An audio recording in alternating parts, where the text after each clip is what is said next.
1 year ago today, it was a massive row. Australia sparking a recall of ambassadors when it suddenly sabotaged a deal to buy French-made submarines, instead going all in with a plan to buy U.S. nuclear subs. That was then. This is now. With a new Labour Prime Minister in Canberra, relations have distinctly warmed. Emmanuel Macron in July rolling out the red carpet for Anthony Albanese. And then there's even now talk of reviving part of that submarine deal. 4 of the diesel and electric powered subs to be built, they perhaps, and you could see that with that offer of the U.S. nuclear submarines a long way off, they're talking about why not build them in Cherbourg, off the coast of the English Channel. The Australian Financial Review, cautious though, saying the seriousness of the offer is unclear. One source said it was a friendly gesture, nothing to lose basis. But Mr. Albanese's response was to say thank you while remaining non-committal. The seriousness of the offer unclear, but the two sides are certainly talking a lot. Many public displays of affection abounding, like at the start of this month when the Australian Defence Minister visited Paris. Like all friendships, the one between France and Australia has had its ups and downs. I think we can say our relationship has recovered spectacularly and that there's been a spectacular warming. But beyond friendship, we now have the imperative duty to create intimacy.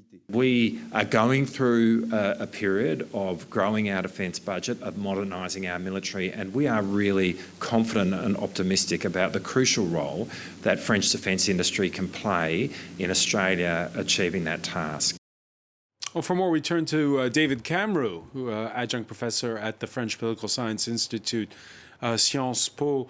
It sounds like a honeymoon almost. And by the way, France's overseas trade minister is bound for, guess where? Australia this coming weekend. What's going on? Well, there is the EU-Australia Free Trade Agreement being signed or being negotiated at the moment, so there's already that element to it. But there is clearly a rewarming of relations.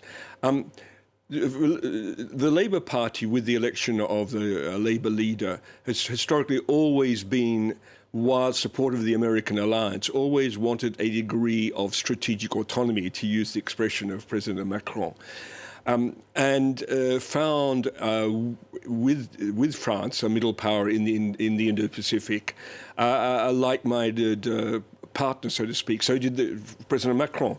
So that aspect to the relationship, I think, has been re-emerged.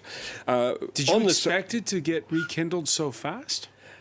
Well, the decision on the submarines was a political decision.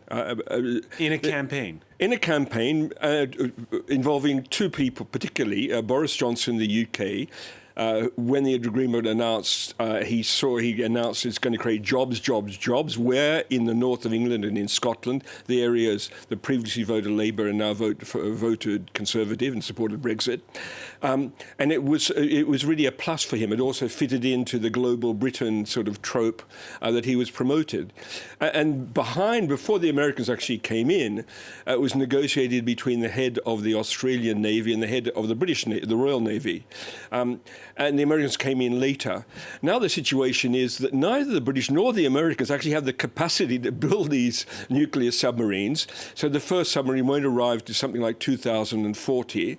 And so there is actually a reassessment of the whole of Australia's defence strategy at the moment, including looking at the submarines. So and there is talk of a sort of an interim, at least. The new Prime Minister coming here to Paris, red carpet, early July, and Emmanuel Macron says we can have 4 of these subs finished for you, right? Well, yes. I mean, do keep in mind that the original submarines were conventionally powered Barracudas. A Barracuda is a nuclear-powered submarine. And that's what made it more expensive to readapt it to make it conventionally powered, and also to adapt the weapon system to take an American weapon system rather than a French one.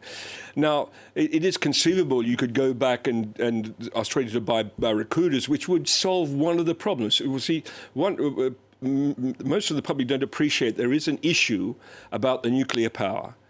French submarines, like those of China and Russia, use low-grade uranium.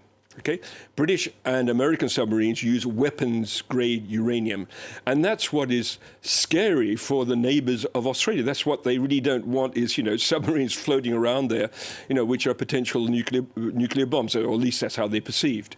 So, returning to opt for a French nuclear power submarine would partly solve one of the issues, and it also mean that the submarines will be available perhaps at 230 as originally planned rather than 240. David Camroux, I can't help but ask you, that we're on the first anniversary of that scuttle deal. We're talking about its possible rekindling. We're not there yet. It's all happening as the context internationally is changing. Increased tensions over Taiwan. There has been increased tensions over places like the Solomon Islands in the Pacific. There's the optics of the Chinese president this Thursday sitting down with his Russian counterpart. What's Australia's view right now on all this? Well, the Australian view is perhaps to take some elements of AUKUS in terms of defence capacities, missile systems. AUKUS is not just about submarines. So you could take a lot of AUKUS and leave the submarines or sort of separate that. There is a concern, and this is the difference between the Liberal Party, previous Liberal Party, and the Labour Party, is that while they both perceive, China as a threat, the Labour Party has traditionally been a little bit more warmer in its relations with China, and it actually doesn't want to be completely enrolled in this sort of Sino-American rivalry. It's on the American side, but it doesn't want to keep having to say it and to make declarations, of its allegiance with the United States. It wants that degree of, if you like, autonomy and wiggle room. And again, this is where there's a meeting of minds, with the French. And there's also Ukraine. I mean, Australia has been the biggest donor of weaponry to Ukraine outside of the US and the European countries. And so there's, again, a meeting of minds. The West has returned, so to speak, in geopolitics. Just very briefly, public opinion backs the government on this, the Labour government? Public opinion supports the idea of nuclear submarines. The Labour Party didn't fall into the trap of a khaki election, by saying immediately said, yes, we'll support nuclear submarines. I think there is a lot of support, and there is the views of China have become more and more pessimistic if you look at all of the opinion polls over the last few years.